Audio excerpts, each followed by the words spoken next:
Yeah. Yeah. Yeah. So many lies that you hear from the net, they don't get her respect. She reporting the truth, not a check. You want an unbiased opinion straight from the chest, not a bit accomplice or someone here for a check.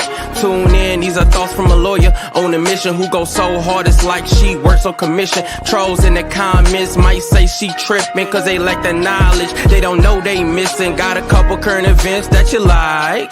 Wanna know about law from the eyes. Tired of all these blogs running lies because their agendas are disguised. Tune in to the intellect, cause I'm sure y'all missing all the facts of the case that she steady is gifting. Someone here for the people, man, it's so uplifting. If you ain't subscribed yet, then you just omitting facts.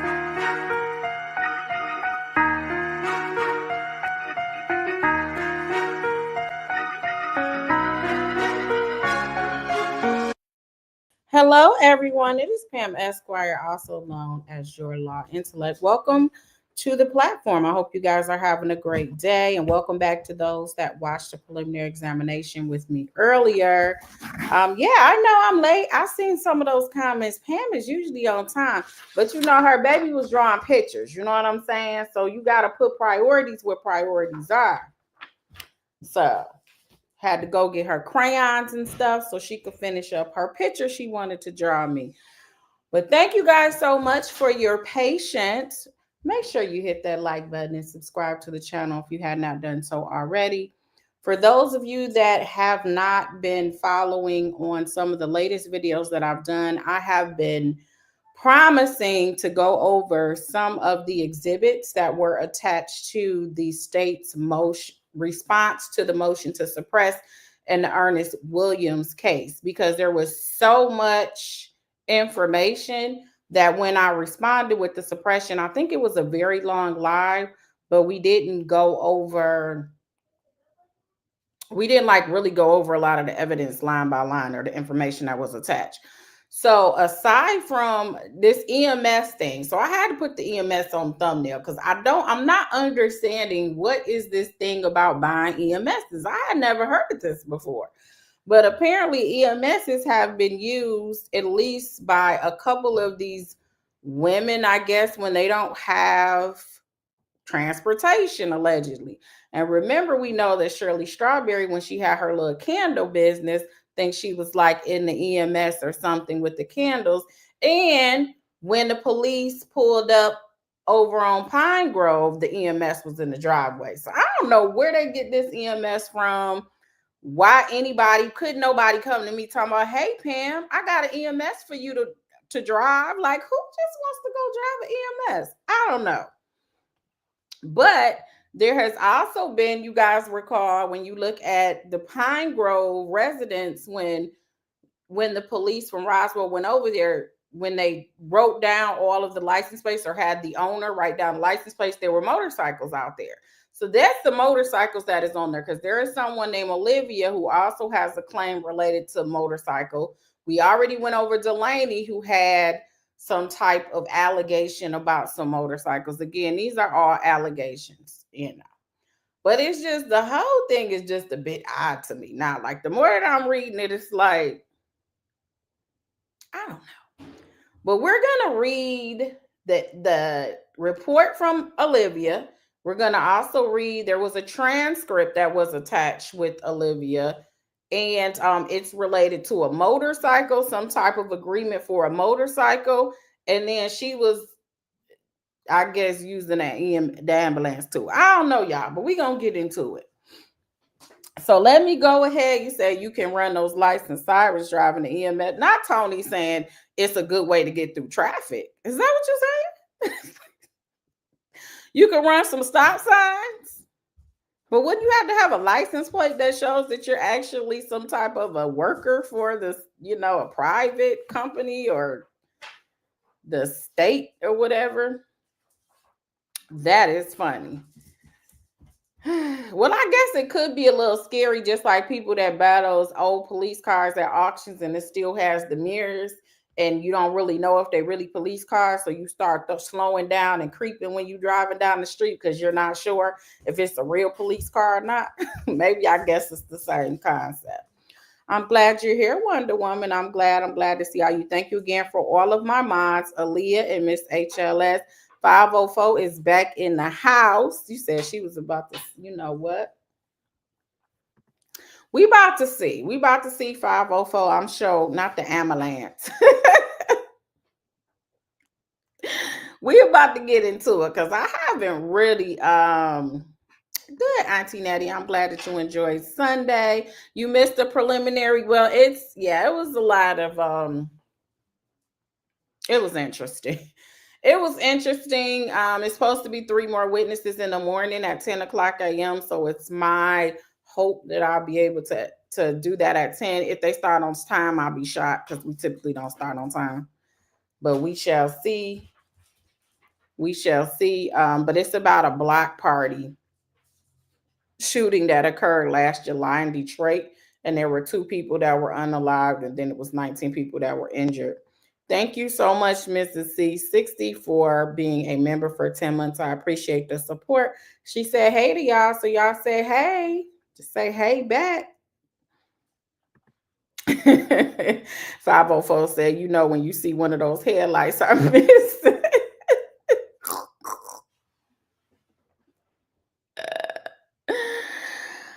You guys are hilarious.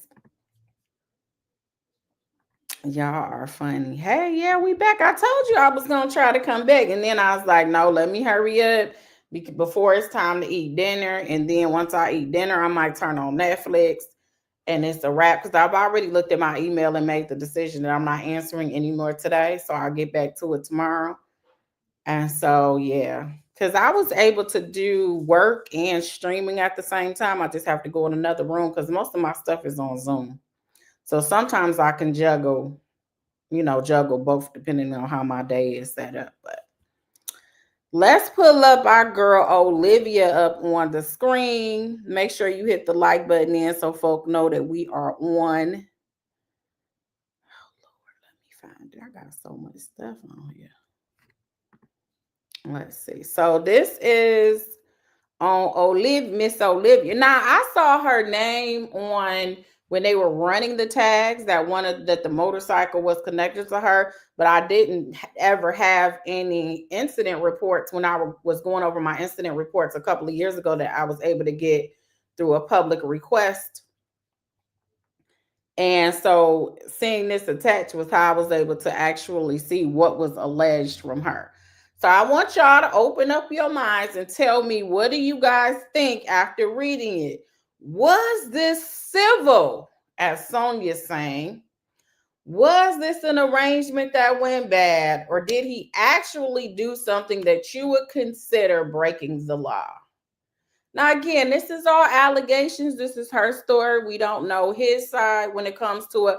Aside from, we know that several times on Conversations, I would assume this would be one of the ones that Sonia will be referring to, where she made comments of that they just thought you got ghosts, and they were upset that you weren't answering their phone calls because they didn't know that you were in jail. So almost like you couldn't answer them because you were in jail. And so this is why a lot of this happened. And you hear this on the phone calls. And somewhat there's some truth to that. It looks like she was trying to contact him, but it sounds like his number was disconnected. So I mean, whatever number she had. So let's just go over this.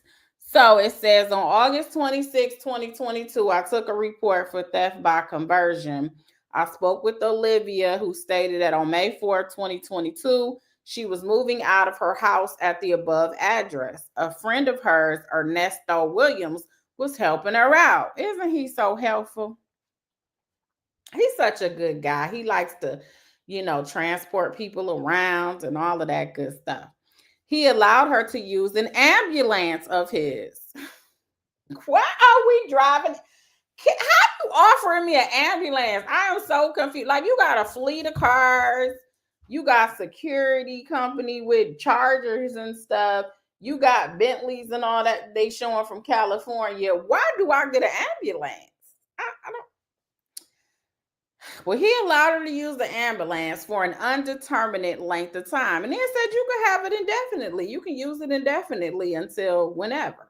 In exchange, so this sounds like a quid pro quo thing, Olivia let Ernesto use her Harley Davidson motorcycle.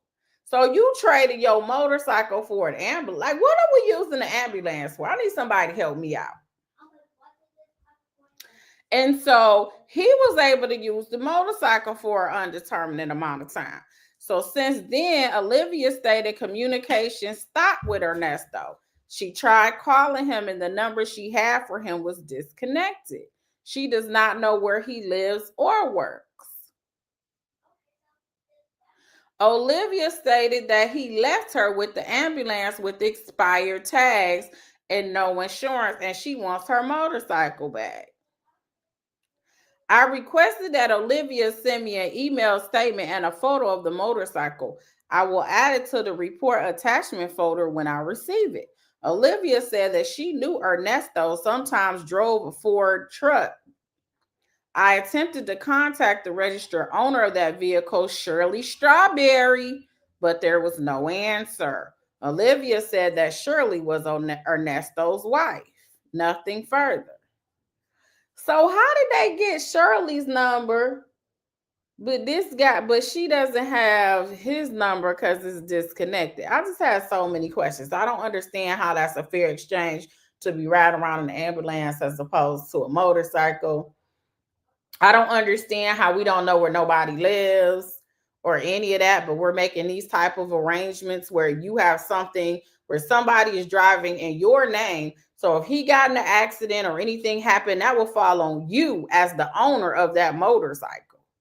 You still have to pay for that note on that motorcycle and the insurance on that motorcycle.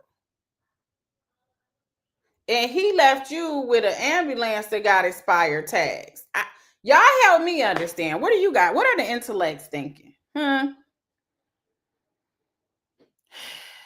You said that truck. No, but I was saying that was one of the incidents with the contacting Shirley Strawberry that I was like, she got contacted for a few things.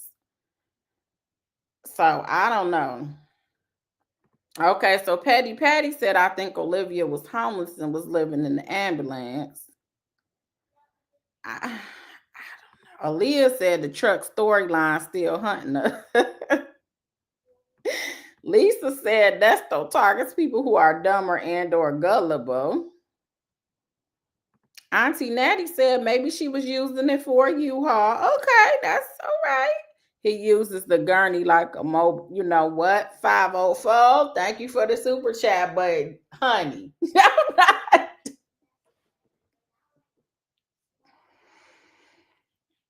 we are trying to be serious here. We're trying to crack the case here, okay? He had an ambulance idea for making them into small homes. Okay, but if that's your idea, why would you give it to women to drive, though? So he was trying to almost turn it into a mobile home, is what you're saying, right? If that's what you're saying, PW. But if I'm trying to make something into a home, why would I give it to other people to just drive? Who wants to just drive a big old EMS truck? I don't know. That mobile home didn't ever happen. I can't imagine a man being like, hey, boo, hey, sweetheart, because that's probably what he said. Hey, sweetheart, you said you need a vehicle. Well, I got a fleet. You could use this EMS. Look, it's roomy. You could put a lot of stuff in it. Like, how do you just let me use that motorcycle that you got? How did that conversation go? I'm just trying to go into my imagination right now. How does it go? Hey, sweetheart. Do that make sense to you? You get what I'm saying? That makes sense to you? I'll be like, no, why am I driving in an ambulance? Somebody help me. Lisa said, think about it. Sonya dumb and Shirley goes, so it makes sense the other woman are too. All right, let's go on. I just that intro just kind of was like, what? Okay, so this is it. I called the victim Olivia to discuss the case. She stated that she met Ernest Williams in October of 2021 while delivering food with Uber Eats. He's a very friendly guy, okay? He meet folks at Starbucks, he meet them at the gas stations, and now he done met her on the Uber Eats. She stated he held the door open for her and she struck up a conversation with him. Oh, so she struck it up with him. She stated they became friends after that, but never were involved in any kind of romantic relationship. She stated that she met his wife, Shirley, as well. Okay. Olivia told me that Ernest helped her out in April of 22 when he purchased an ambulance that he gave to her after she was in a bad DV situation. So it might be something to what you're saying. She stated that Ernest went with her when she went to buy a Harley Davidson motorcycle, as she had never ridden a two-wheeler and only had experience with three-wheeler motorcycles. So my thing is this. If you could, well, no, let me keep reading before I say that. He borrowed the bike initially, and she stated when she asked him to bring it back, he was very apprehensive about it, but brought it back. So he brought it back. She stated that he borrowed the motorcycle again and still has not brought it back. She stated that she allowed him to borrow the motorcycle and they did not discuss how long or when he needed to bring it back. She stated that at this time, she hasn't been able to get in contact with him. Olivia stated that she received a call on Saturday from a woman officer who told her Ernest was in jail in Fulton County. She provided me the number. Olivia stated she lived in the above address when she loaned Ernest her motorcycle, but currently, oops, hold on a second. I didn't even know I had this on my phone. Olivia stated that she lived at the above address when she loaned Ernest her motorcycle, but currently she is living in her ambulance in Snellville. So I guess you're right. She was living in the ambulance. So she was living in a house though when she met him. And she loaned her the motorcycle, but then after that she decided to live in the ambulance.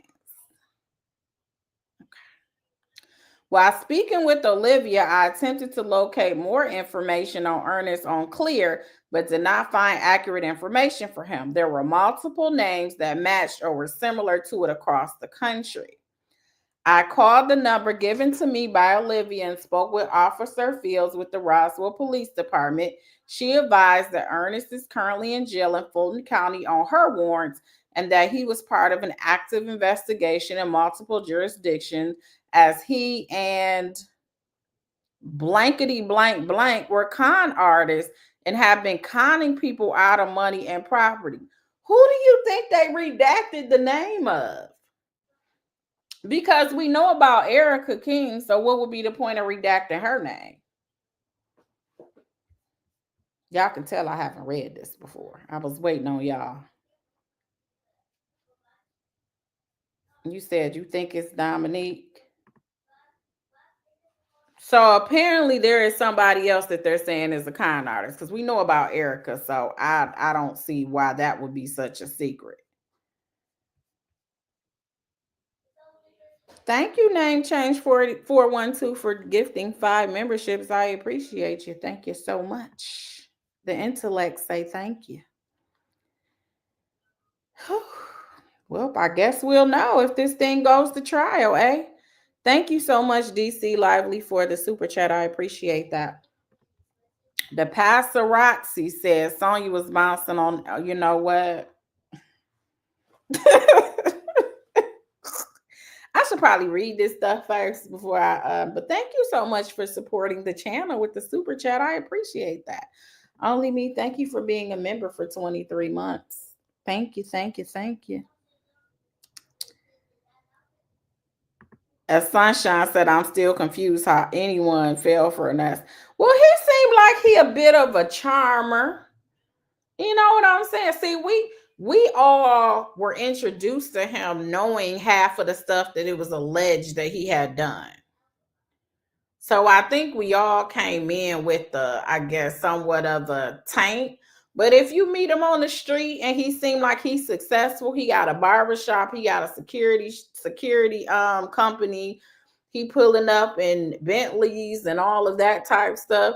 You know, I could see people thinking women thinking that he got a couple of dollars, and they can overlook that he say, you know, ambulance and all of that. They can overlook all of that. Maybe he got some charm. We just seeing a whole, like, we already have gotten information that doesn't appear to be favorable to him. So you said they can overlook that. They ain't got it. All they gotta do is say, "Can I get your credit card?" Maybe that's what they thinking. It's a money thing.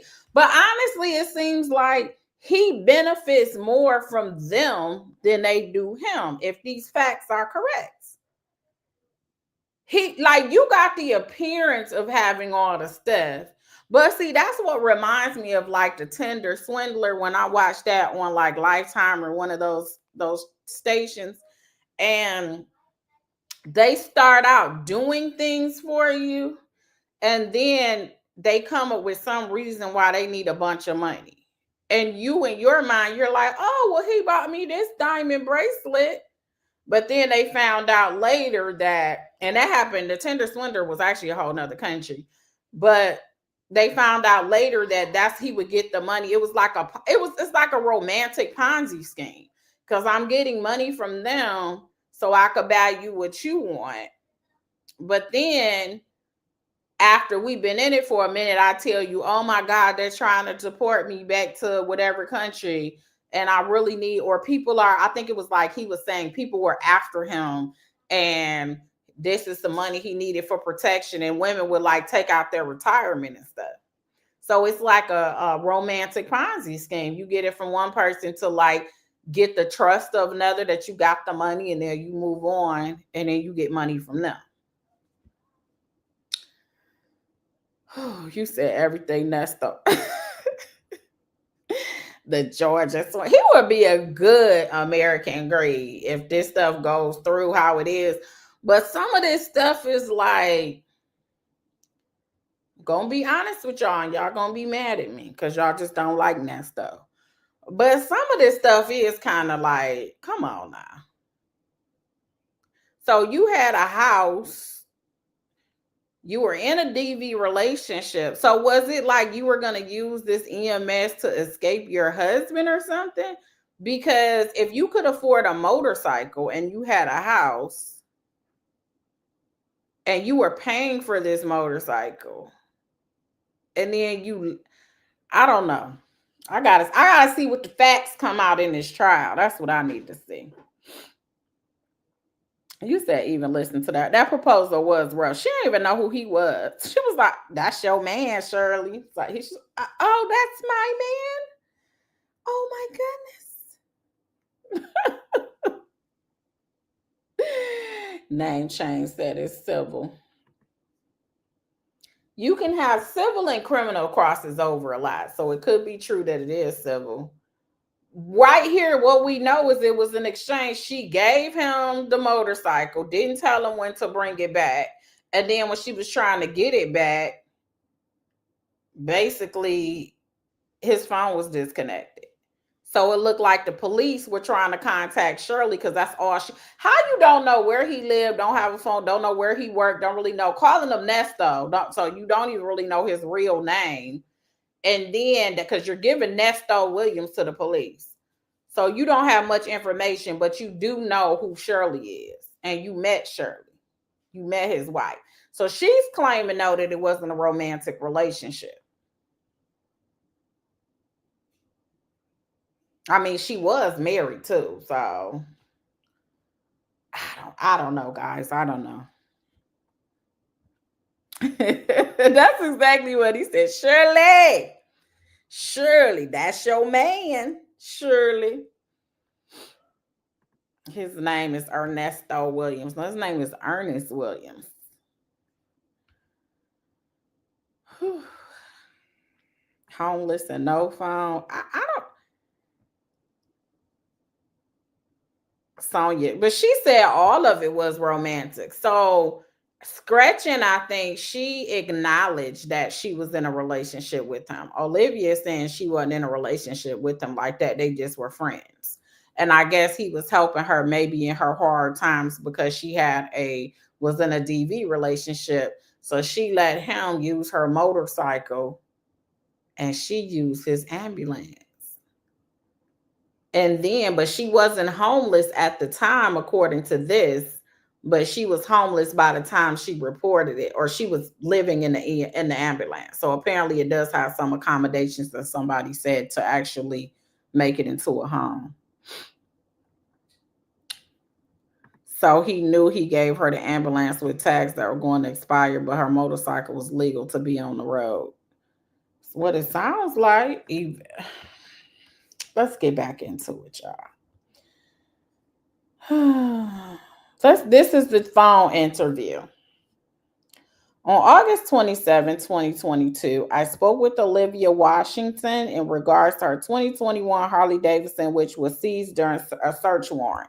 So that's what was the bike, I guess, was a part of that address because they did talk about Harley Davidsons and one of them was attached to her. Washington had reported the bike stolen in Chamblee. I stated to Washington that I had her bike at the Roswell Police Department. Washington stated that Williams said he wanted to borrow her bike on May 4, 2022 to save on gas, but never returned it. Washington stated she had been trying to call him, but he was not responding to her. He was not responding because he was incarcerated. So that's why I said you, girl, son, you might have been right on that he wasn't responding because of that. Washington stated that she had sent the demand letter to his last known address. So this is what they were telling them to do because we learned that on the Delaney case, they tell you to send a demand letter to them to get your stuff back. Apparently, that's what they do in Georgia. I asked Washington how she met Williams, and she stated she met him at Starbucks in October 2022.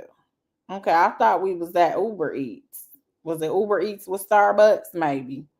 She was okay. There it goes. She was working at Uber Eats, and he opened the door for her.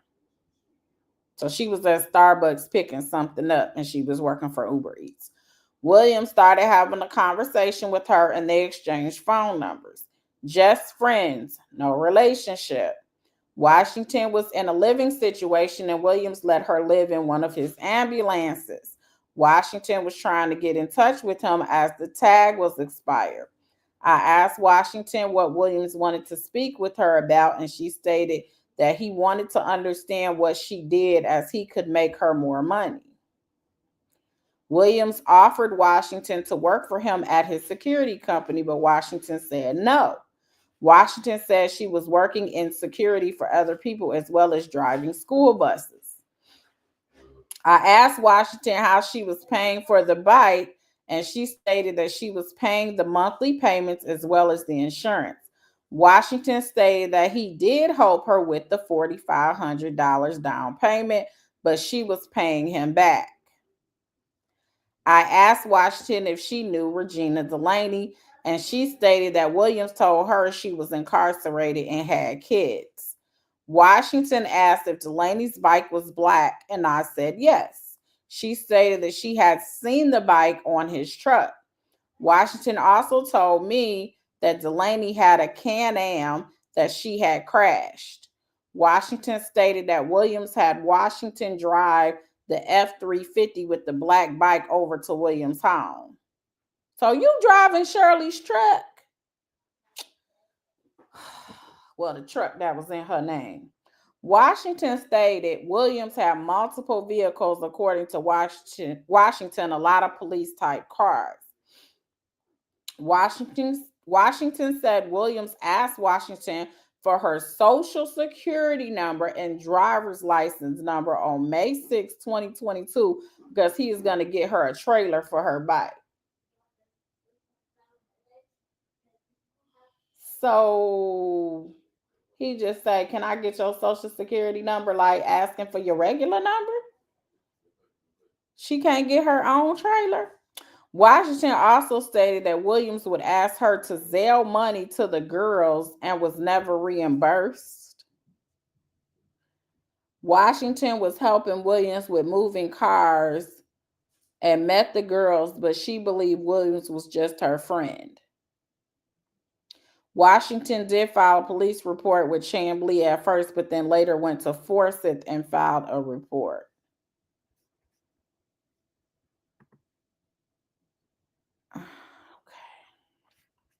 Let me see what y'all saying, because I'm confused.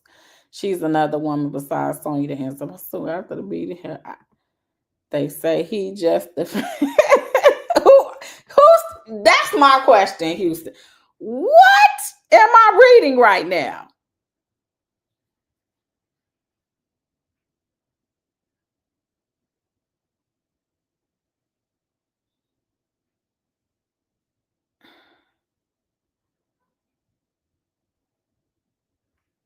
Why would he give him any of the personal? You can do that yourself. That's what I'm confused. So is she saying she gave it to him? Lisa W, that part. That part. I'm sorry. I'm not doing all that for no friends.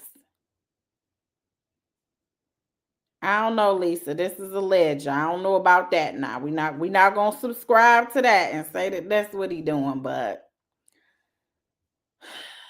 I'm not gonna say that. We have no proof of no ex-African like they accusing Diddy of.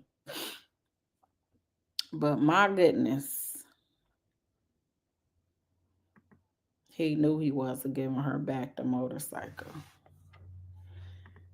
She said, I need to know verbatim what he told these women, because how was he so convincing and persuasive? He needs to do a class.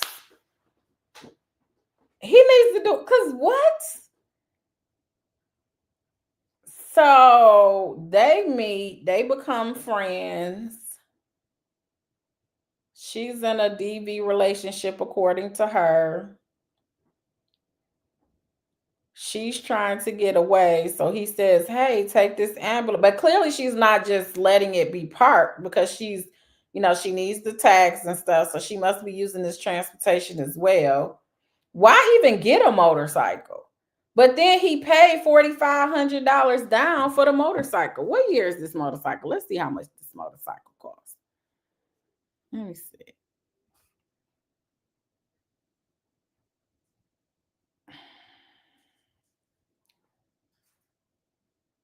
Dang. Oh, this Regina Delaney stuff.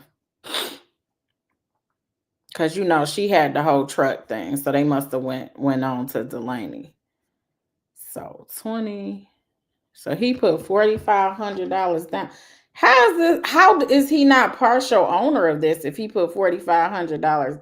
So she's saying she was paying him back.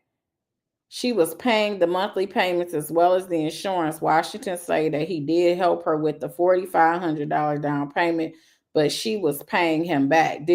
Were you paying him back, or you had an anticipation of paying him back?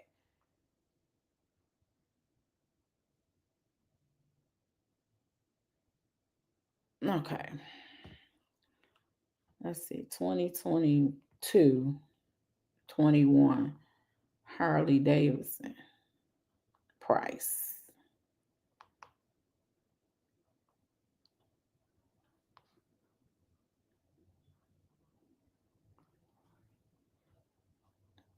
And so the highest ones I see here is these,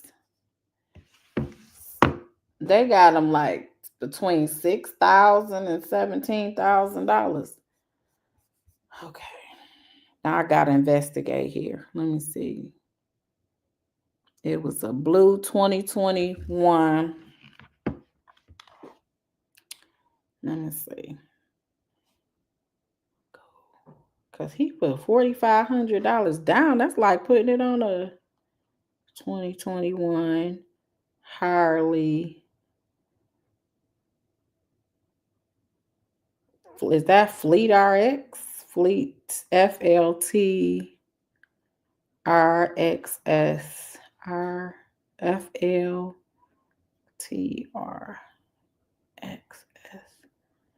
price. Oh yeah, that's expensive. Jesus. So they got 28, it's around $28,000. So it's one of the most expensive ones. They do got the value at 27,000, but I had to double check for myself. And then he put 4,000 down. Ah.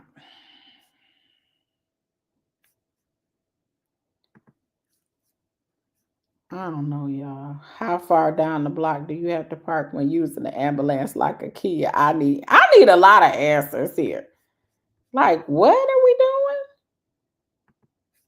Thank you for the super chat. 504. I definitely believe Nesto and the comic saying by Danny, so I'm making it hard for me to understand why they were so willing to do.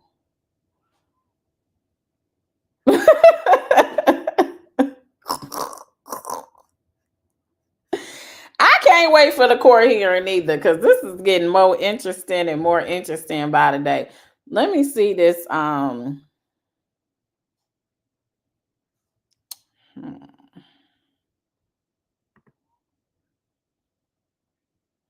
me see what I named this. Was it untitled? So this was one with scratching with hers, and she had the EMS. The ambulance situation too. So remember, that was the whole situation where he's supposed to help her with a car and do the down payment, and he took her other car, and I guess that's where the young lady took it with her grandma, got caught up in the car because it was reported stolen. So it has on June 4th, 2022, Scratching reported her car stolen with South Fulton County Police Department. On June 6, 2022, Williams started texting Scratching, demanding a copy of the police report. On the same day, Scratching's car is located in Conyers. The car was being driven by the Tracy, who was arrested for theft by receiving stolen property. Stated in the report that she was driving her granddaughter's car and was identified as through interviews with her, she was in the Dominican Republic and was told by Williams that he had paid the car off for her and given it to her.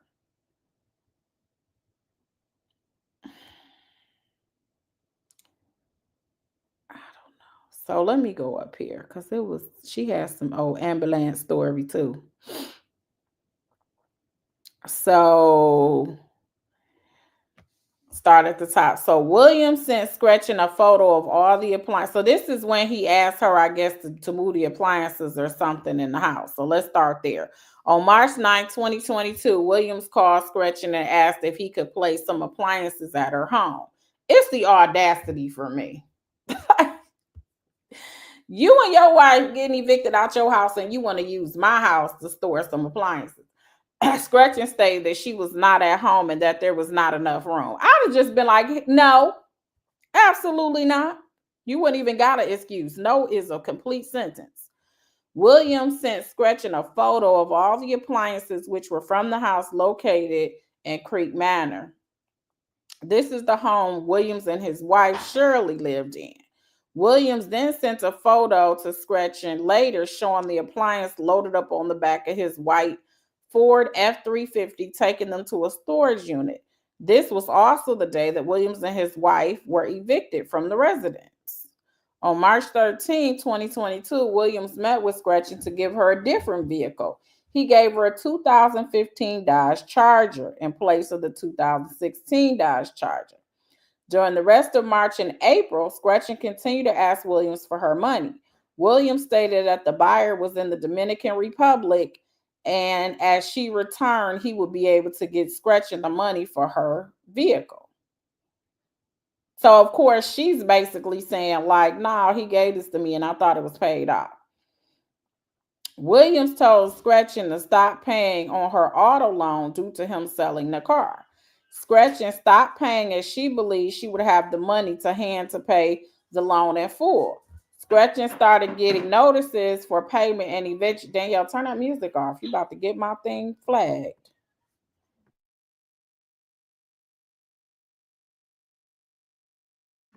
Don't turn it on. Okay. Scratching started getting notices for payment and eventually told William that if she did not get the money, her car was going to be repossessed. On May 2nd, 2022, the Dodge Charger Scratching was driving was towed from her place of work. Scratching found out that the vehicle had been repossessed and was being stored at Atlanta Carland. Scratching stated to Williams that he needed to give her the money for her vehicle or give her vehicle back as she now had nothing to drive. Williams came over at 0300 hours on May 3rd, 2022 and spent the rest of the morning hours with Scratching so that he could drive her to work the same morning.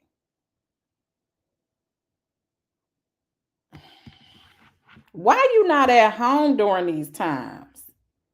How you got time to spend a night with somebody? I'm so aggravated.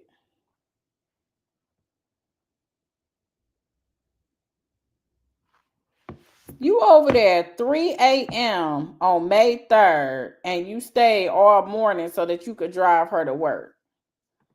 And like, what do you be telling Shirley? Like, uh,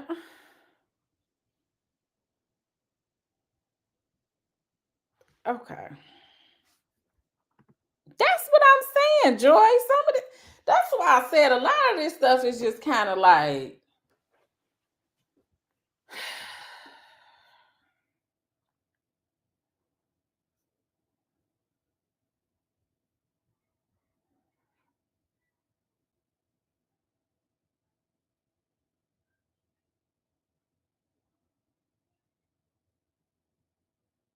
all right. I have to marinate on that for a minute. It's been a minute. I haven't read this one in a while. This was like literally when it first happened. Okay. On May 4th, 2022, William arrived with an ambulance for Scratching to drive. But he ended up driving her and her son instead. While on the way to work, the ambulance broke down and he called a tow truck. Scratching and her son walked back home. That was May 4th, 2022. Let me go back to when Olivia got this.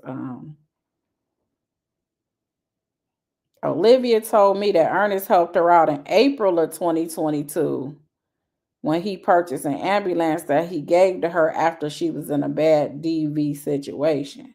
So he had a fleet of ambulances?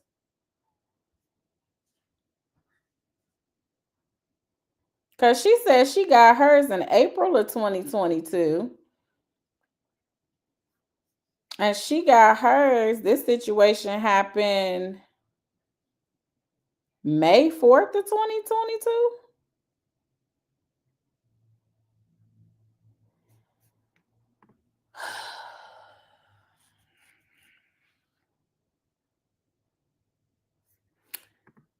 His could use his barbershop as an excuse since it operated 24 hours. That is true. That's true, Eve B. That's true.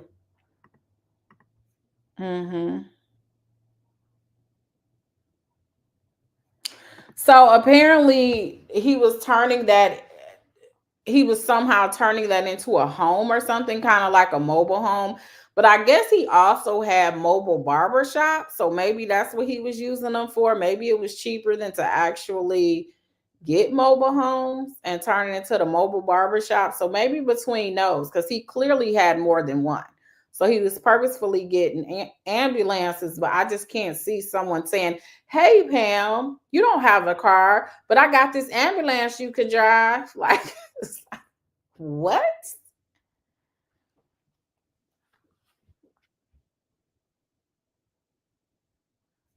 You get me? You get me? You get me? Or he could use a security company as an. That's true. I mean, he probably does say he works a lot, and that is probably how she. And I understand that because been in that situation where you work like that, but she should also have the ability to go with him or to at least be like, well, I'm gonna be out, like the going out of state. You going to Tennessee, we going to Tennessee. You going to Florida to go getting some water to cleanse yourself? We going to Florida. Like, you can work and I could be in the hotel. So some of that stuff was just like, and was he bringing money like that? To see, the money got to match the time for me. The money got to match the time. If you're gone all the time, but yet and still nothing is paid off and we getting evicted, that the math ain't mathing for me. I do know when you got businesses, you do got to pour in a bunch of time into it and probably pull some all-nighters and all of that. But some of that stuff you can do at home. If you got people working for you, then why can't you contact your workers? We seen like Hazel's story. She said that basically the one that consistently had work was Dion in the barbershop. That was her experience.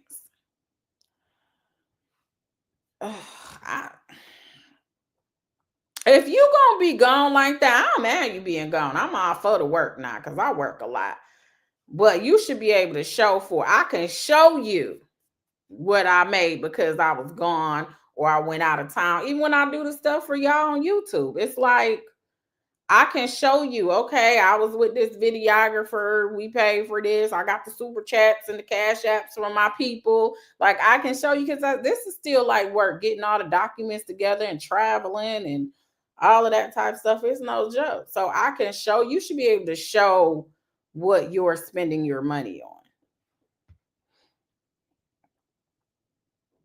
I don't know.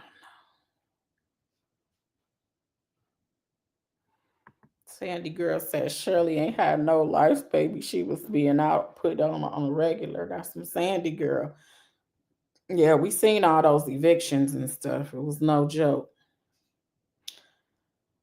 Okay, baby. The way I would have been, I'd have been like, oh, where we going? Where we going, Nesto? He would have been sick. He probably would have been like, I can't breathe, Pam. I can't breathe. Can you give a brother some room? Why you got to be everywhere I go? Listen, I want to see what you doing. I seen the one picture of her like at the barbershop in front of the little fish tank.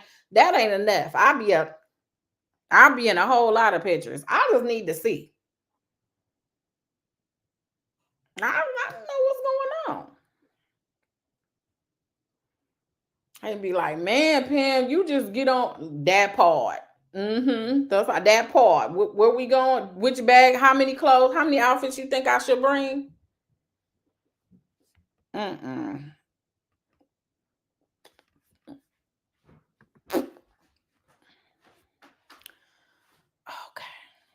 Let's go on. And so let's see, where was she at? She got the ended up driving her and her son instead. Then the ambulance then broke down on Scratching and her son, and they had to walk back home. On May 5th, 2022, Williams starts asking Scratching if she wants to work with him and to be the registered agent for his bail bonds business. He always got a business.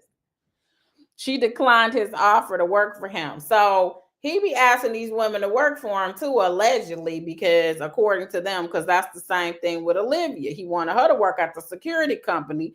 He wants Scratching over here to work at the bail bonds that he planned on getting, which I don't know who was going to insure him with that background. But I mean, I digress.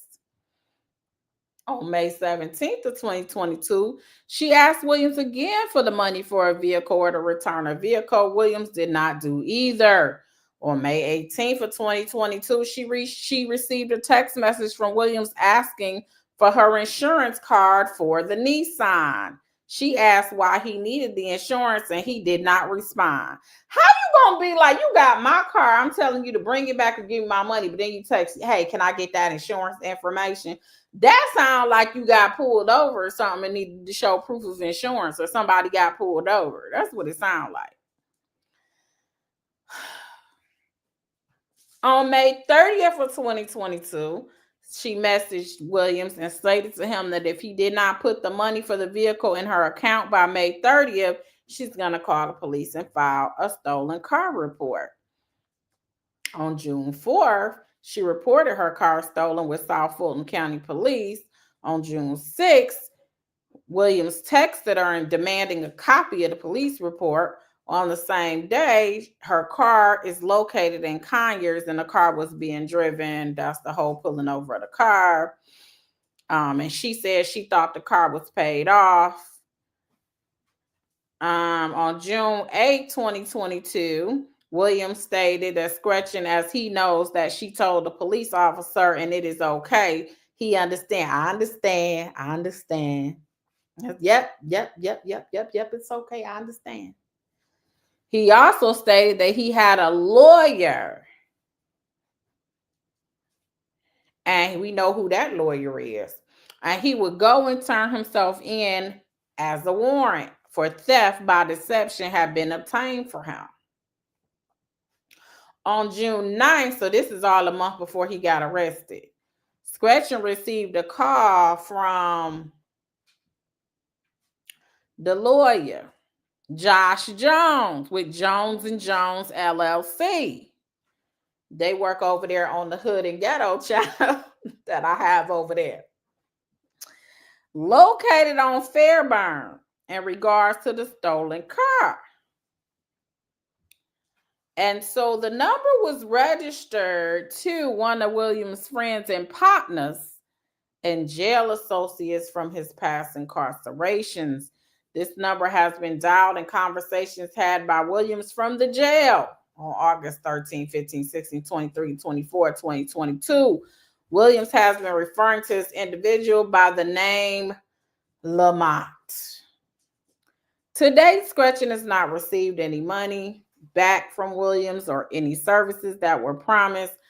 And then it says, I am charging Williams with theft by deception, and it has all of the different charges. So those are ambulance stories. Delaney was a trailer and a motorcycle. We went over her. Let me see if I could, since we on here, I think I went over most of Delaney stuff, but let's see. See. So this was Olivia, Delaney's.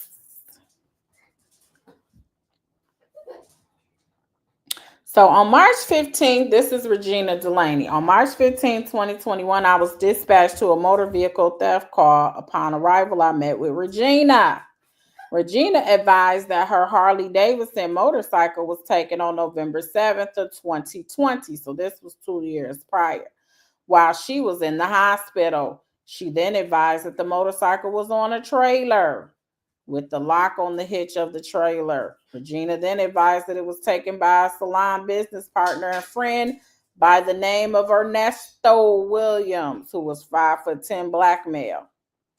Regina advised that Nesto called her on November 7, 2020, while she was in the hospital, claiming her leasing office called him to remove the trailer with the motorcycle on it because it was taking up too much space. Danielle, have a seat, please. Fine. She was not able to give the exact hour it occurred. Regina advised that she tried to get the motorcycle and trailer back from him on February 25th of 2021, but he was like, no. Regina then advised that on March 12th, she showed up to her apartment with the motorcycle and trailer, which was the last time she physically saw her belongings, and told her that she could only have the motorcycle and trailer if she paid him $20,000. He said, pay me. Regina advised that she refused, and he drove off with the trailer and the motorcycle. He said, here, you got $20,000. You can have it, but give me the $20,000. And when she said no, he drove off. I was not able to identify Nesto Williams through GCIC. I also tried to contact the number provided for Nesto and was unable to make contact. Regina was given a case number and victim's rights card. Due to not being able to confirm or receive a statement from the suspect, no warrant was issued. So this is the one where she went and tried to request a warrant, and What's-a-Majigan was representing them. Okay, here goes the police report. I contacted them on March 16th of 2021. I contacted the manager at the Arbel Perimeter Apartments. The manager advised that the complex had only ever had one vehicle towed from the location and that they typically never make those types of calls.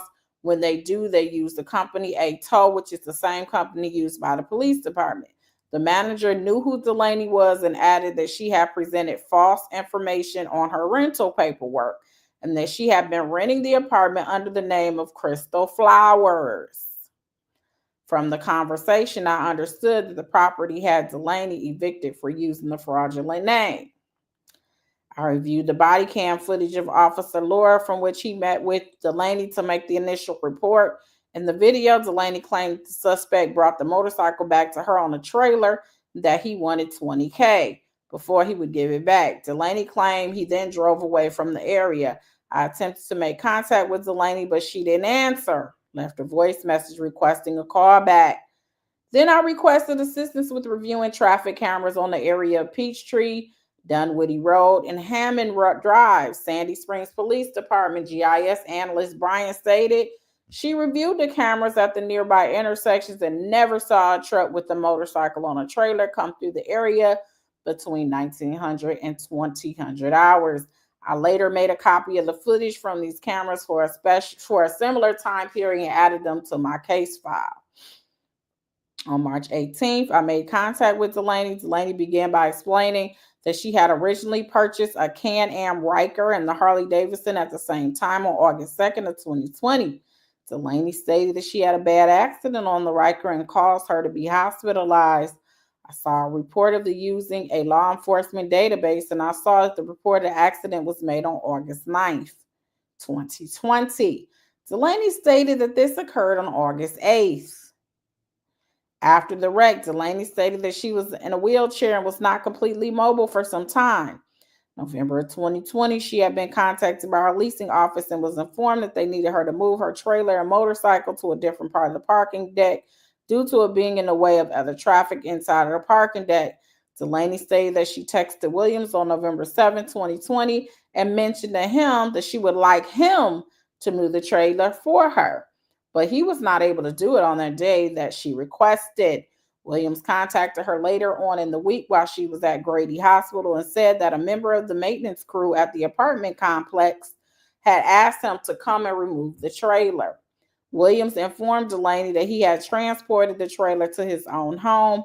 Delaney then asked Williams to bring the trailer back to her residence, but he did not, and an argument ensued. Delaney continued to contact Williams about the motorcycle and trailer, and around the end of November, he told her that she could come pick up the motorcycle and trailer from him at his home. Delaney arranged for a tow truck to go on the location and pick up the items, but they were not there.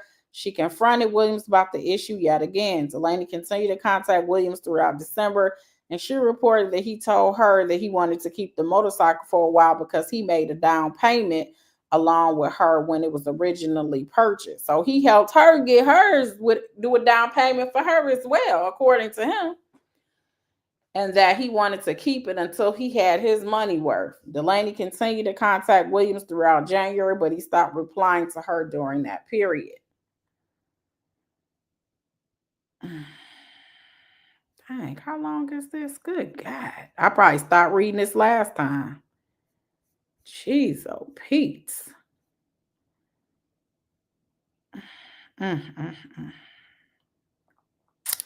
In February 2021, Delaney stated that Williams had moved forward with the salon business that she advised they were going to start together, and she confronted him about the issue. Delaney also spoke with him about returning the $10,000 that she had given him in order to start the business. So she alleged she gave him $10K to start a business. Delaney continued to attempt to make contact with Williams through multiple means.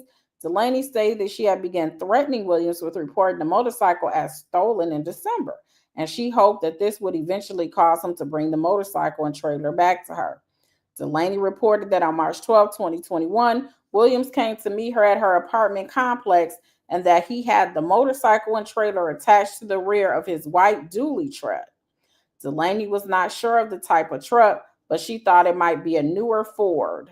Williams then demanded that she give him $20,000 before he would return the motorcycle and trailer. Delaney reported that he then drove away with the trailer and motorcycle still attached to his truck. Delaney reported it was around 1900 or 1930 hours on that day that he came by. Delaney said that she spoke to the leasing office about cameras on that day, but they had informed her that they were not working. Oh my gosh. I asked Delaney for as much information as I could to obtain about Nesto Williams. Delaney described Williams as around 5'10", 5'11" in height, medium build, salt and pepper hair and beard, brown skin, and brown eyes. Delaney reported that he was born on this date, that he lived on that. So she had more information about him than Olivia.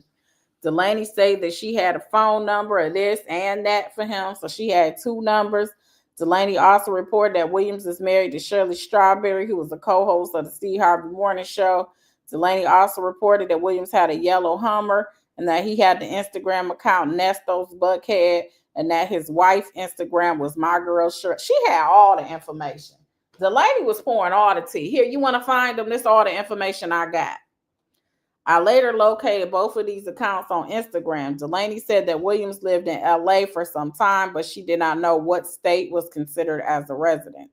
Delaney also mentioned that she met him due to his ex-wife telling her that he was in the Atlanta area and was looking for a salon business partner. So she met him through wait a minute. Delaney also mentioned that she met him due to his ex-wife, well, that wouldn't have been Shirley, telling her that he was in the Atlanta area and was looking for a salon business partner.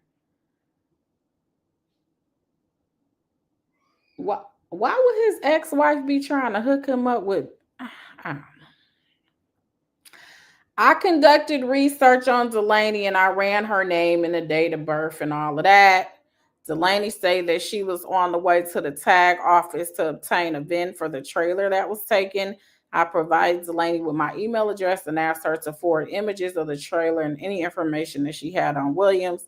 On March 18th of 21, I researched the phone number on law enforcement database and saw it was service at Metro. It was under the name of Buckhead Nesto. Called it, of course, it went to voicemail. Requested the assistance of the intelligence analyst. I provided it with the information that I had on Williams, and he was able to discover the most likely identification for Williams and for Strawberry. On March 19, 2021, I began researching Williams further. I noted that he had made multiple transactions at pawn shops, with the most recent being on January 25th of 2021. The phone number listed on the receipt from the pawn shop documented on Leads Online stated that he had provided a phone number blank. I called the number, but no one answered. I left a voice message requesting a call back. I also contacted Delaney again on this date at around 1717 hours. Delaney stated that she had tried to send me documentation for the trailer, but that it was not sending to my email. I then emailed Delaney and she was able to respond with pictures of documentations for the trailer. Delaney also sent some messages between her and Williams. I asked Delaney about whether or not Williams had provided any monies for the purchase of the motorcycles, and she insisted that they were bought by her on her credit. Delaney also mentioned that she had been in contact with the dealership where she had purchased the items to make sure that Williams had not tried to sell them back. I began to inform Delaney that she would need to take one more step before the items could be added to the GCIC-NCIC system, and she began questioning why. I notified Delaney that I believe this step was required due to her telling me the day before that she had arranged for him to come to her apartment complex and move the motorcycle and trailer to a different area of the parking deck. Delaney began saying that she had not said that to me and that she had never wanted him to come and move the trailer. I informed Delaney that I would contact her again. So by this time, it sounded like they was about over it.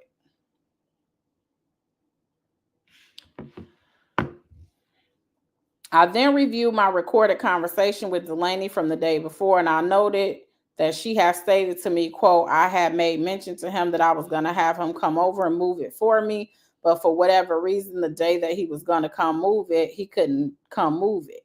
I looked at the information that Delaney had provided to me for the trailer. I searched the license plate through Gentech license plate recognition cameras, and the plate had not been read during the past year. I also did not see my flock license plate camera reads for the motorcycle or the trailer for the past month. With this information, I called Delaney back around 1843 hours and informed her that she would need to send Williams a demand letter before the items could be placed in the system. On March 22nd, 21, in around 1310 hours, I received an email from Delaney advising that she had sent a demand letter. A picture of the letter was also provided. The pictures were added to my case file. Good gosh. On March 24th, 21, Detective Sutton and I responded to blank. At the location, we made contact with Miss Strawberry. I asked if I would be able to speak with Williams, but she stated that he was not there. Strawberry then called Williams. I asked Strawberry if I could give Williams' phone number from her, but she did not provide it to me. I provided a contact card with my information to Strawberry, and she stated that she would have Williams contact me. During my conversation with Strawberry, I asked if Williams drove a white truck. She confirmed that he did. I asked if she knew about Regina Delaney, and she stated that she did not. Strawberry stated that she and Williams generally do not discuss any of their business arrangements with each other. Strawberry also confirmed that Williams owned Nesto's and Buckhead, and she said that it was not even open as of this time. So there you have it. They don't discuss their business arrangements with each other.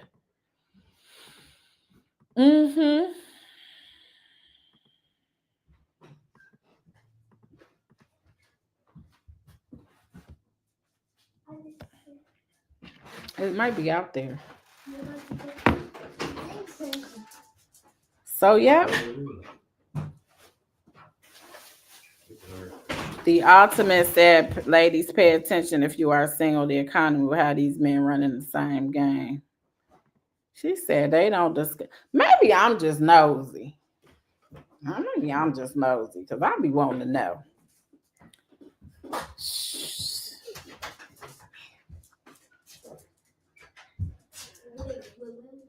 Said we don't discuss our stuff. Okay, y'all hit the like button. Subscribe if you haven't done so already. Let's go on.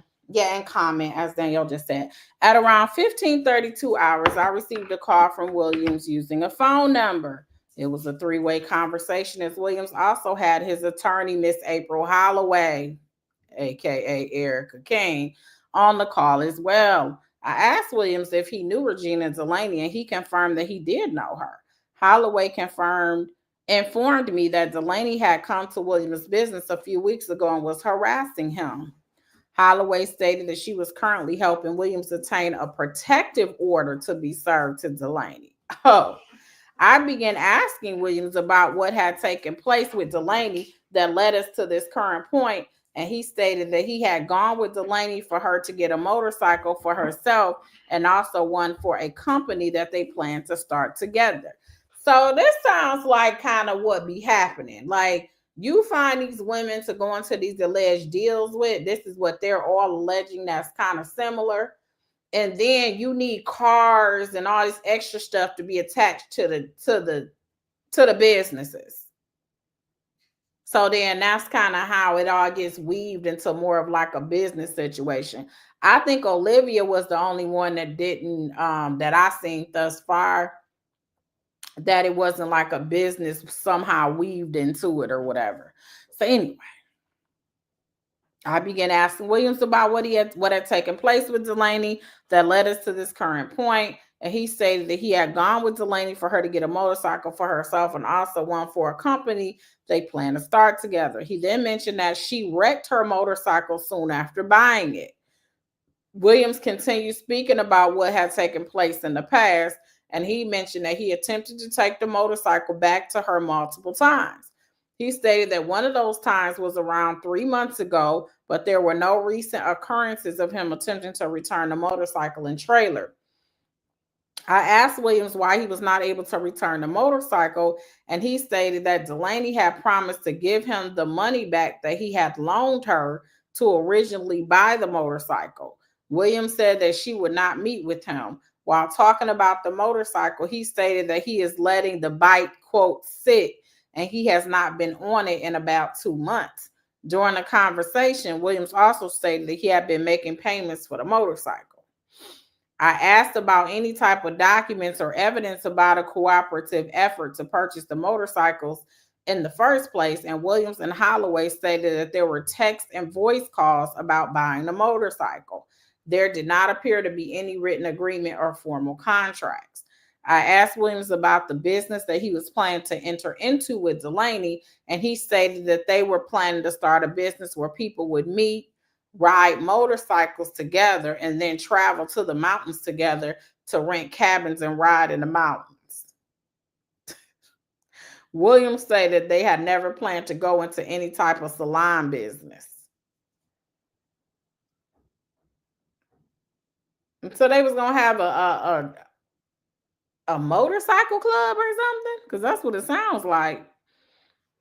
He said that he paid for the first motorcycle using his son's trust account, and the second motorcycle was the one that she bought. He claimed that he reimbursed her for the money that she paid for the motorcycle out of her account. Williams stated that he provided the money for the purchase of both of the motorcycles.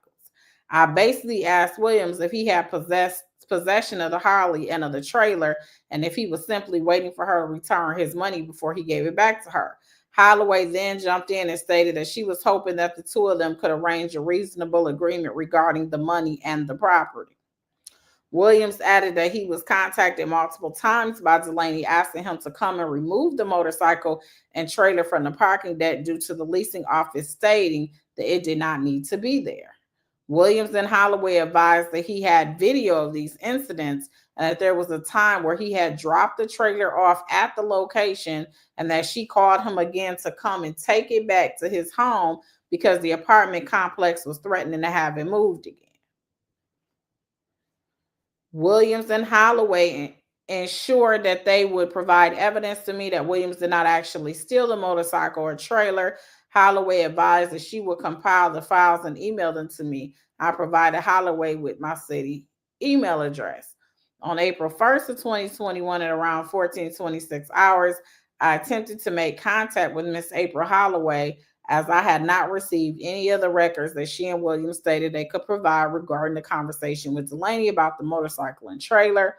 Holloway did not answer the phone, and I left a voice message requesting a call back. I also attempted to make contact with Williams, but he did not answer the phone and I was unable to leave a voice message. So then demand letter, I guess, was received. At around 1600 hours, I received a call back from Holloway, and she advised that she had the information that she needed from Williams and that she would forward the information to me via email before the end of the day. On April 5th of 2021 at around 1344 and 1356 hours, I received two emails from Holloway. The email included Dropbox links of videos and screenshots provided to Holloway by Williams. The information also included information regarding Delaney, her criminal history, and receipt from the demand letter that Williams received. I also received a voice message on the date from Williams requesting that I give him a call back. At around 1545 hours, I contacted Holloway and spoke with her about the information that she provided to me. I compiled all the files from Holloway and placed them in my case file. Then I reviewed the files that were given to me by Holloway, which were files provided to her by Williams. In the files, I want to know what was in the files? There were pictures, videos, screenshots, and other files. In those, there were videos of the motorcycle and the trailer with signage from the Arabelle in the background. They had pictures of it with the apartment in the background.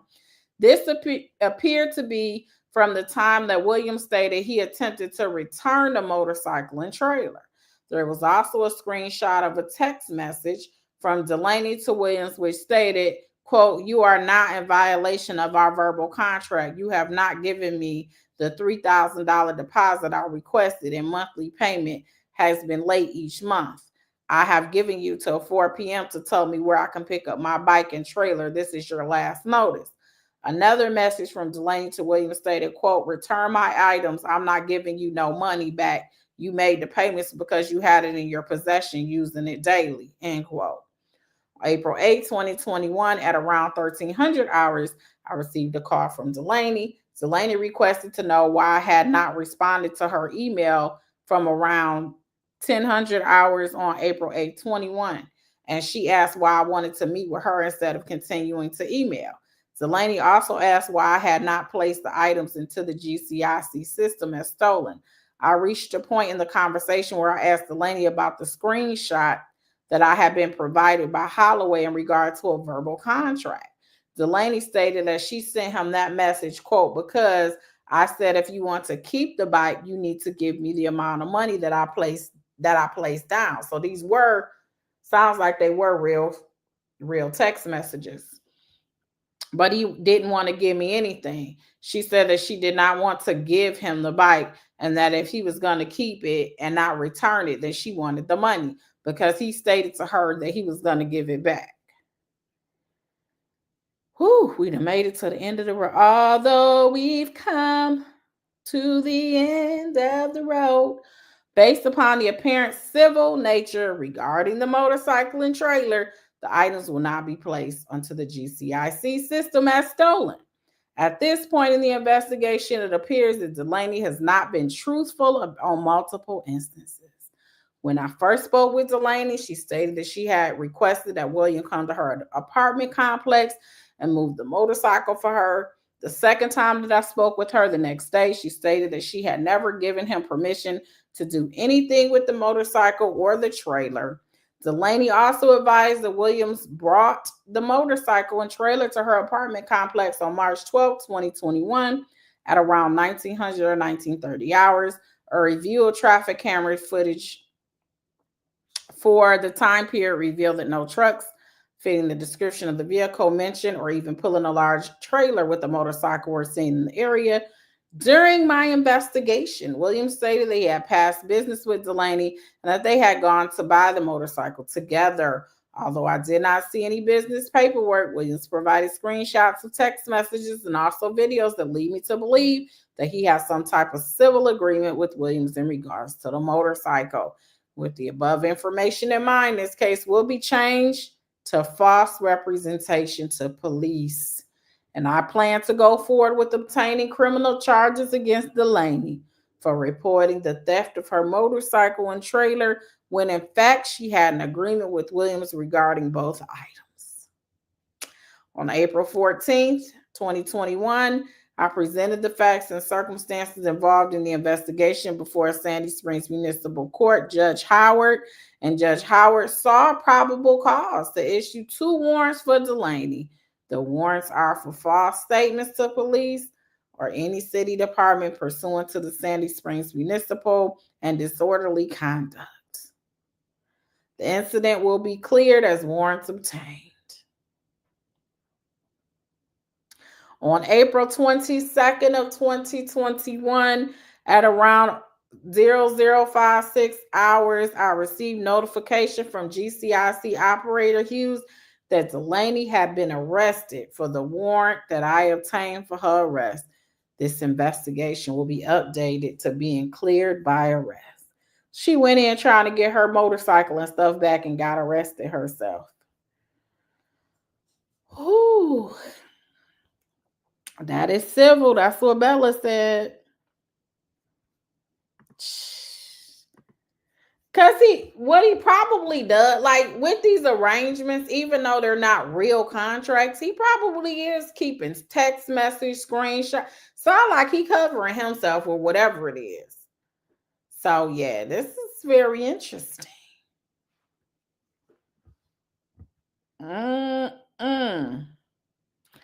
Yeah, Get Me said, wow, I see why people are scared of him. He is something else. Okay, let's see what we have on here.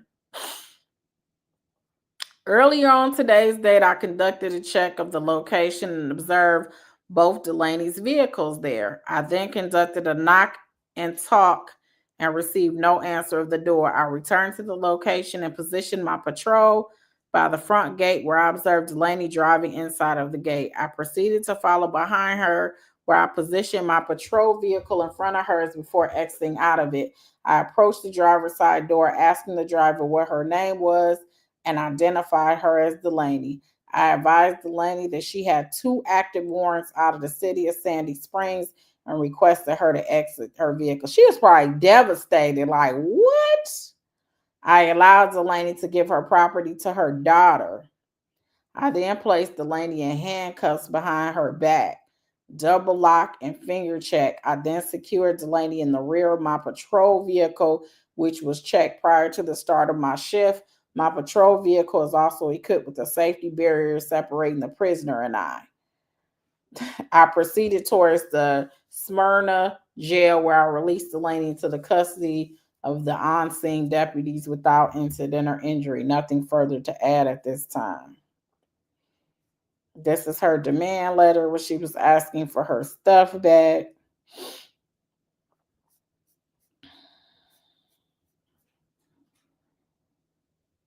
This is the letter from our girl Erica. She said, "Dear Detective Tomlin, I am writing you on behalf of Mr. Ernest Williams regarding the dispute between Mr. Williams and Regina Delaney. We are appreciative of your persistence to contact Mr. Williams and make him aware of the accusations made against him by Regina Delaney. Per our conversation on yesterday, my office is sending over information detailing Mr. Williams' 2020 affair, Regina Delaney. I'm sending over this information confidentially regarding the 2020 Harley Davidson. According to Mr. Williams, he and Miss Delaney had a personal relationship with business intertwined, which was short-lived, leading to this now civil dispute regarding the property." So that would be where Sonia got that from. I know how it is. Girls, they in relationships and then they get mad after they gave you the information. And then once they mad, then they want to say that you did something wrong. On several occasions, Mr. Williams physically returned a motorcycle and trailer to Miss Delaney. He states that Miss Delaney begged him to accept the bike back and urged him not to leave it at her place of residence. Since that time, Mr. Williams has had the motorcycle and the trailer in his possession at all his expense. Mr. Williams is wanting the money that he has paid to cover the Harley's monthly payments, expenses, insurance, as well as upgrades that he has installed on the motorcycle.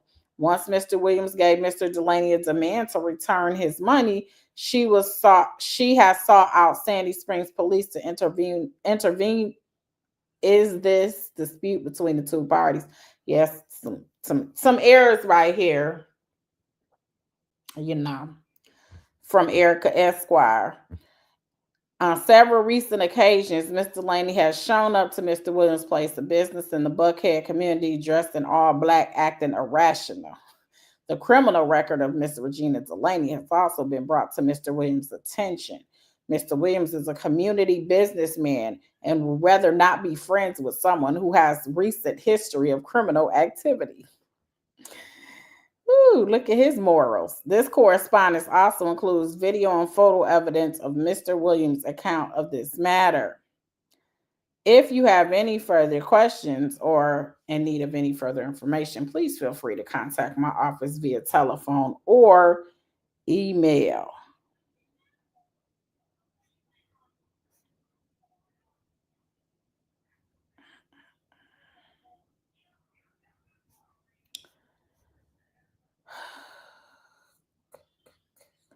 So there's the links. There's the videos.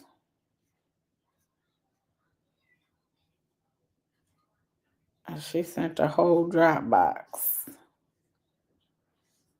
Please excuse any typos in my last message. I apologize. I'm rushing out of my office. Yeah, because you got a few. You had a few of them, but What else? Please see attached. Miss Delaney is posting messages via Instagram directed at Mr. Williams and his spouse, making inflamed accusations. In these messages, she is also tagging major blogs and media. Please advise.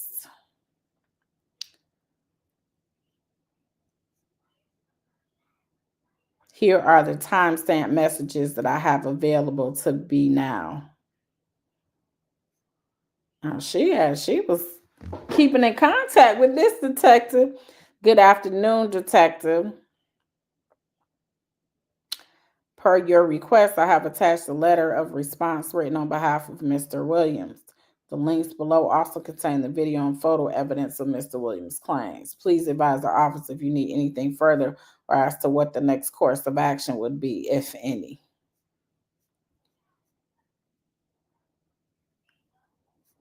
So this was the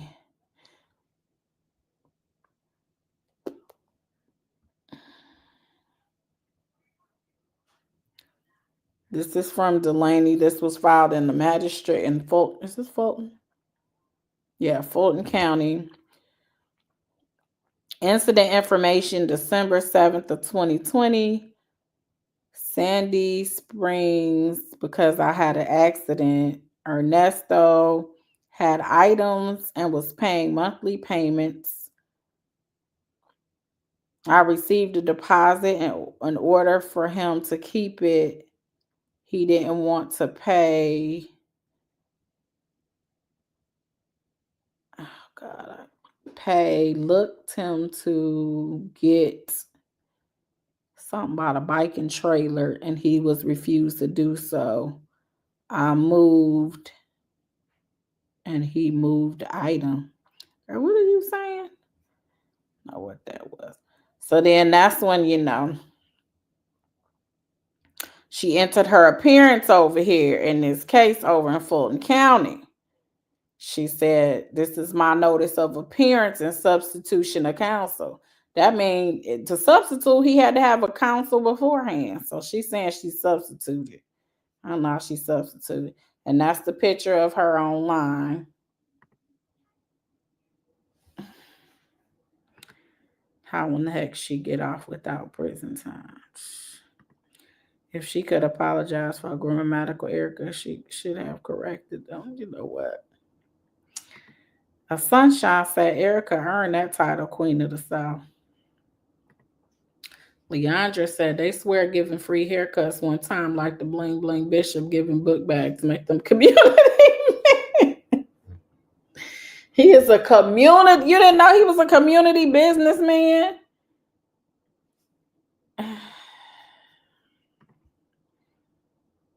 I can't believe he would even mention, he would never do business with someone with that. That's why she put a recent past on there. Because what are you saying that exactly? When you done spent years of your life, a lot of your earlier parts of your life in jail and prison yourself. She got the disclaimer, everything Diddy's baby oil sure does. I can't believe some of this stuff is just unreal. That's why I said it's gonna be the trial of the century. You feel like she had to do more than just tell on him.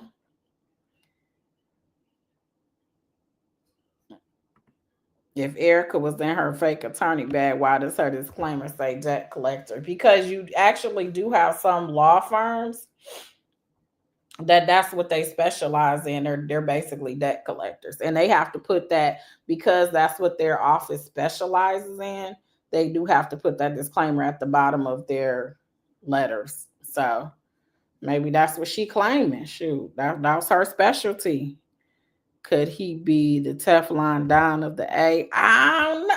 Because these ain't really, I see why they trying to do it as a RICO. Because it's like a MO. You know what I'm saying? I think they're trying to make it like a MO. But some of these people, it's like, what?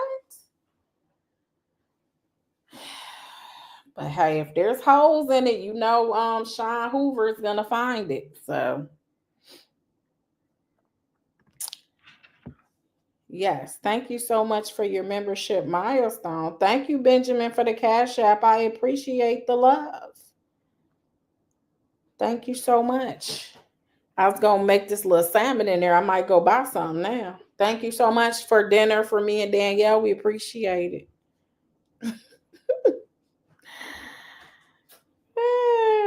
Danielle came in here like,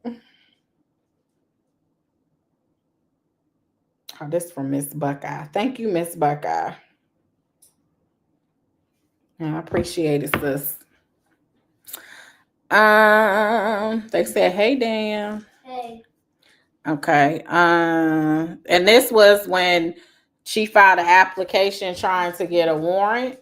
And this is when she came in and she represented him. So it looks like a totally different person, right? She came in and she represented him, and she ended up getting, so they have her as being pro se, so she represented herself. And then they have him getting represented by April Holloway. And after the hearing, it was denied. So she was not able to get a warrant, which is what she was there requesting.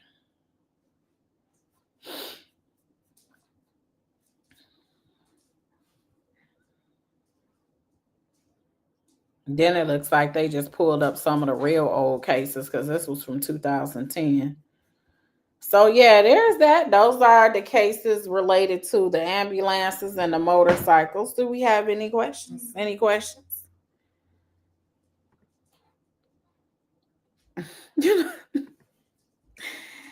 Definite repeated pattern, and he was never going to stop trying civilly. He was just going to put Erica on him so he won't even successfully be sued civilly. Erica did her thing on that one, but I don't know. I think Delaney kind of, what ended up happening, what it looks like to me, is Delaney gave them some information at first, and then once she switched that information up, and then they actually talked to the owner of, the police talked to the owner of the building, and the building was like, oh, this person was fraudulent, where they had fraud on the renter's application.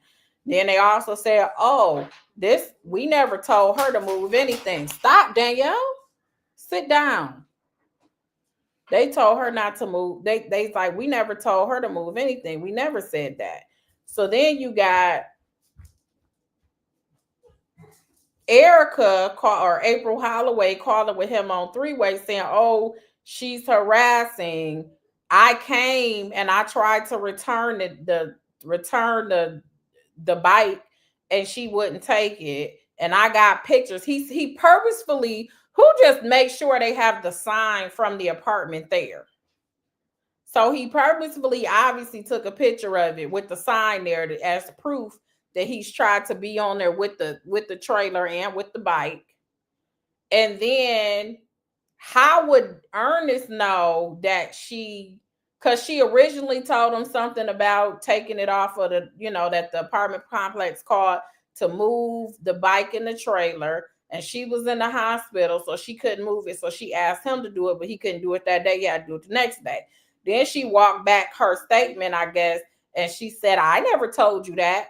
And so already the antennas was up on the detective, like, why she switch her story already? And I also have it where it's in, I recorded it. They recorded the phone conversation.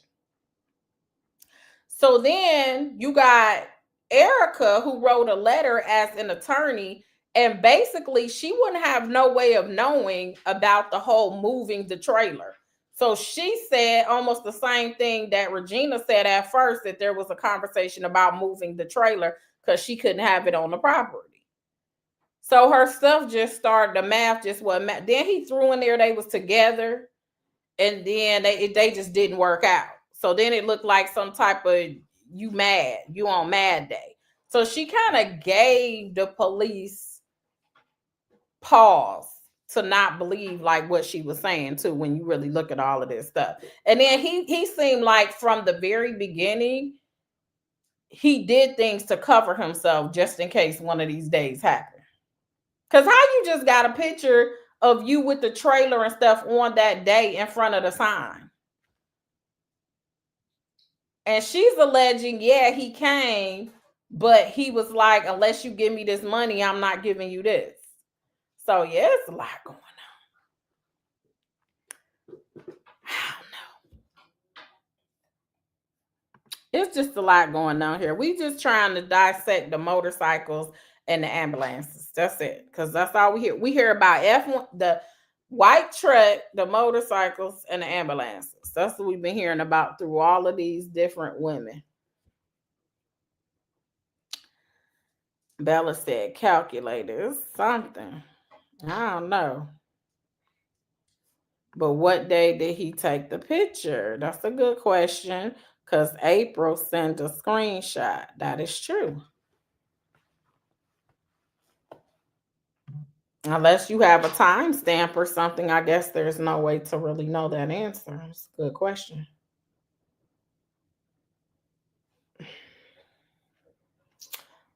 Felicia, thank you so much for the Cash App. I appreciate that. Oh, she said I'm going to add dessert to my dinner. Thank you. I appreciate the love and support. Make me feel all special and stuff. All warm on the inside. Yeah, that was very nice, wasn't it? Yes. Mm-hmm. Seems like he's notorious for getting videos and pics of folks for few. Yes, because the woman he chose, you guys remember, with his daughter, the first thing he said was, "Y'all still got that? Y'all still got that?" When she was having the episode, because I think she has some mental health challenges. So she had the episode, and he just happened to have that on video. Isn't this is very interesting? Miss Buckeye said Ernest was a manipulator. It's possible no one knew all the scams he was into.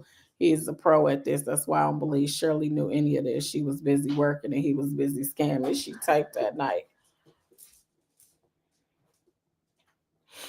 I don't know about not knowing any of this, because the reason why I would say that is if you got police calling you, asking to talk to your husband, or can you call him on the phone and all of that, something. But also we know from the cause that in her mind too, she felt like he was being picked on almost because he had the past. And she was like, but it's your past. Why do they keep holding you to your past?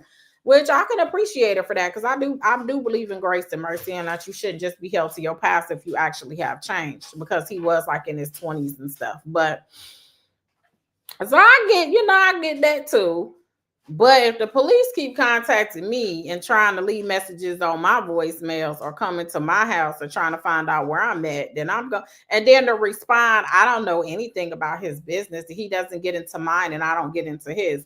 But the problem with that is you guys have things together in life that you have to pay for. You don't want to know where the money coming from? Because I would. Stop, Danielle. Okay, but you're making a lot of noise. I've also been making loud noise. Okay.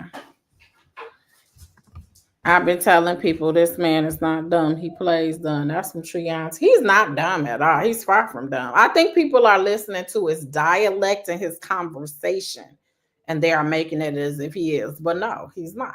Because who just records and does? So I don't even think about that. If I record, it's definitely something that I have thought about. That's why I'm doing it. But I got pictures in front of a sign. I got videos. I have certain text messages, and she couldn't deny the text message. She was like, yeah. I was like, if you're not going to pay this money to me, then I want it back.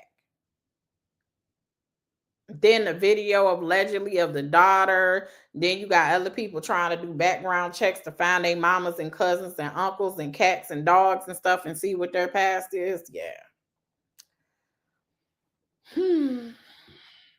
Police kept contacting her in the multiple evictions. I'm definitely asking questions if I've never asked questions. And that's what I'm saying, Sunshine. Like you got all these businesses to the point where you're not at home, but we getting evicted?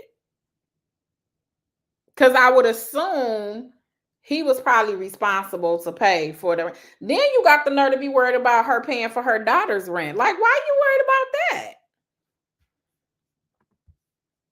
But he got arrested 3 times during their marriage. Pat, that is true. And Pat VB, thank you for the super chat. She said that in one of the phone calls where she said, this is the 3rd time. She was like, I mean, enough is enough. You need to get your stuff together. You're very raggedy. So I think she thought maybe this was unfinished business. And then he mentioned that he actually has, in his mind, I guess he has some he has some type of system maybe in one of his trucks where I guess he can look up his own information and see if he got warrants, or can look up and see if people got warrants.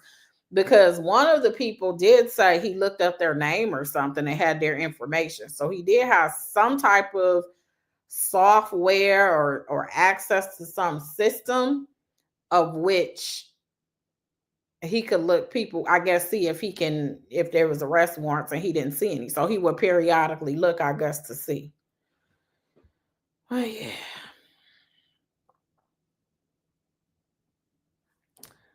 I don't think Shirley knew about the eviction until they started that garnishment. As much money as they were taking, Ty, then I think that would have been a risk. We still not really understand. Well, I kind of understand, because in Georgia, they have it where your date of separation is when you stop being intimate. So maybe that's why the date of separation was like in March or something like that. And we know, like, when he went to jail, she was on them jail calls supporting him, and when he came home and was hoping he would be home more and get your stuff together and all of that. He was lying to her the entire marriage. That's from Miss Buckeye. Well, the woman he chose said he's dangerous. We about to see, y'all, but this is the women and what they are alleging. Well, we went over three of the women anyway. What else y'all got to say before we get on off of here? So we've been on almost 2 hours. SS didn't ask enough questions for me when they picked up the G-Wagon. I had to return the ring. Yeah. And I guess in Shirley's defense, though, even if she did ask questions, because we've seen when she kind of asked questions on the phone, would he really give her like truthful answers? You think he didn't have explanations for everything that he did? Because do y'all think Shirley knew he was allegedly messing with all these women? Well, he did say in that letter that he was messing with Delaney. He said that in the letter. So we know at least a couple of people that he caught himself messing with. So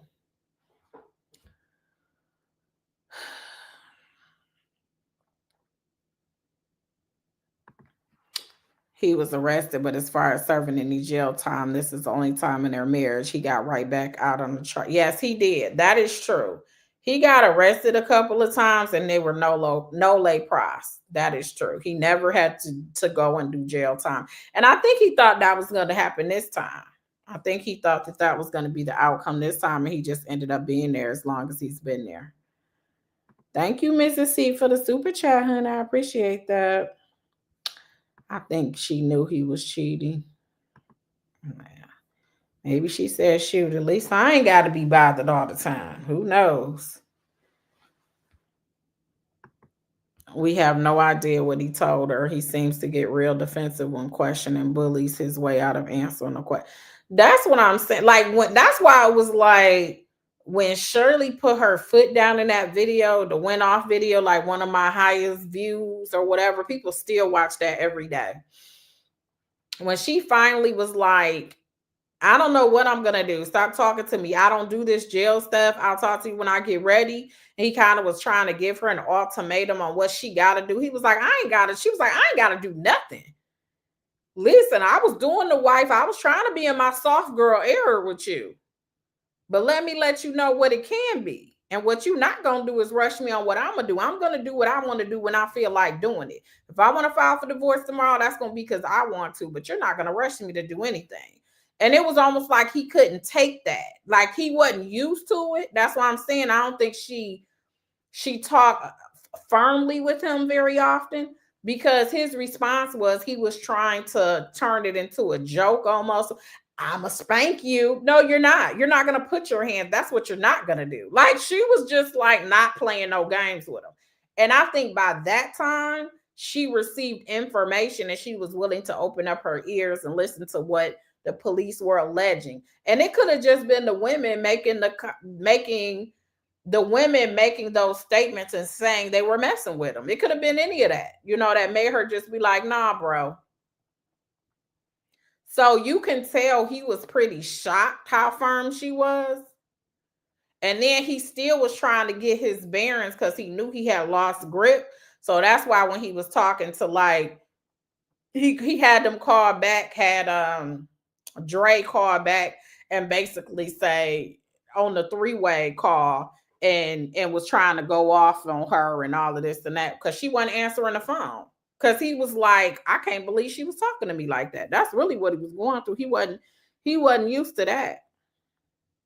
And another thing you notice, the first thing they say, make sure you guys hit that like and subscribe button. That's what it's all about. After they get them dogging you out, before they dog you out, that's the first thing they say. If you like this video, make sure you hit. You have 1 minute remaining. Yeah, that whole conversation really bothered him with Shirley. Like it really, really did. So we can tell that I think she was very polite. She has a bouginess and dignified about herself. She doesn't really, but when she was like, enough is enough. When she said that, he knew it was over. It was a wrap. So anyway, this is what we have for today. Nothing happening on the docket. Again, he does have a hearing on April 30th. It's the final plea. I think his stuff got moved up some to see that he's going to plea or if they're going to go ahead and set a trial date because his attorney is wrapped up. You've seen him in the preliminary examination on a big gang RICO. So he has plethora of cases. He has a whole lot of cases that he had to do leave of absence. And once that happened, they moved it up to April. So we'll see. It'll be interesting though to see like Shirley testify on what she knew and what she didn't know. Now, what we do assume she will testify to, according to the state, is that Ernest got that truck without her knowing about it.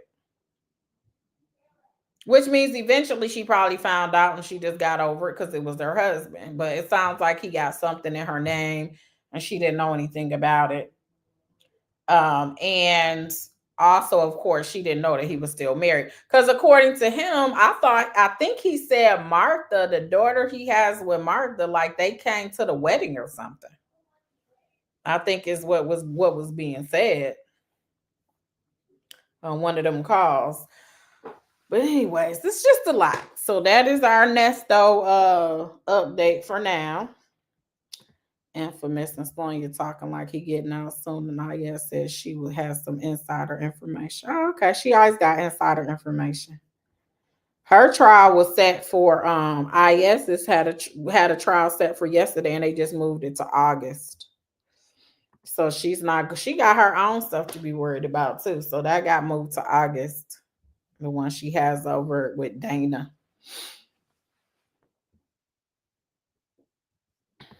Sonya seems like she'd be ready to fight with Sonya be talking. She be talking real hard in those doggone those phone calls. Girl, if you don't sit down some doggone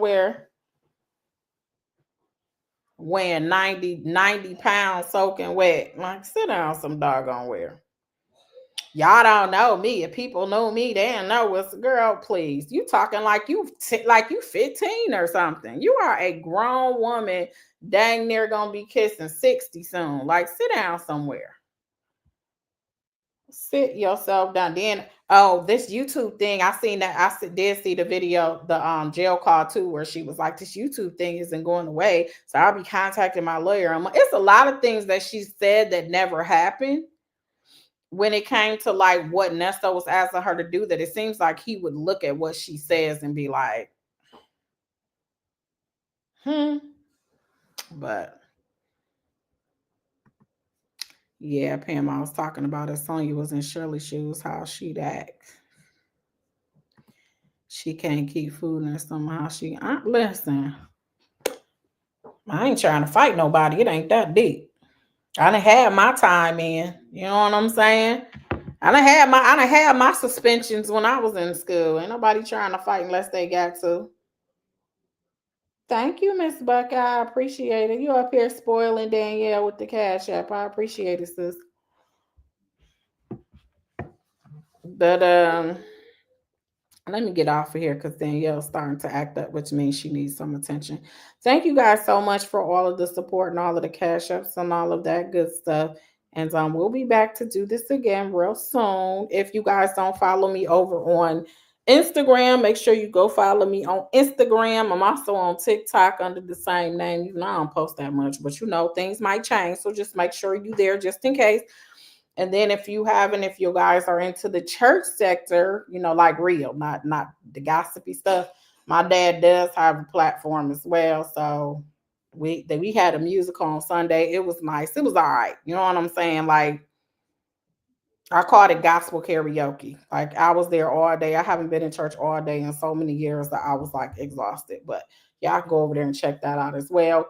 Also, I should be able to see y'all in the morning unless my hearing at 9:00 runs over. I should be there at 10:00 for this preliminary examination so we can see if the alleged shooter of the block party is bound over for trial. So that is our agenda over here on the docket. And so that's all I got. Thank you guys so much for your support. Hit the like button, subscribe to the channel, and share. I'll talk to you